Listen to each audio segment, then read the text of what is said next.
न धर्म का, न जाति का, न दल का। भारत माता की एक बार जोरदार आवाज आनी चाहिए। सभी शहीद परिवार हमारे मंच पर हैं, हमारे मुख्य अतिथि के साथ हैं। अगर आपकी आवाज कमजोर होगी तो मैं समझाऊंगा कि यह अपमान कर रहे हैं आप। तो साथियों एक बार जोरदार तरीके से भारत माता की जय।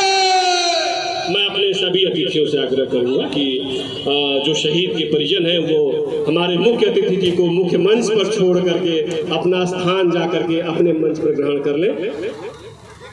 जी जी कहाँ से जी जी वहीं से संबोधन होगा। मैं अपने सभी अतिथियों से अपने मुख्य अतिथि को छोड़ करके बस चाहूंगा कि मुख्य अतिथि को ही मुख्य मंच दे दिया जाए। हम उन्हीं के मुखार बिंद से तोलोलिंग युद्ध की गाथा सुनेंगे, आशीर्वचन लेंगे और देश के लिए क्या कर गुजरना है यह संकेत लेंगे, यह दिशा निर्देश लेंगे। वह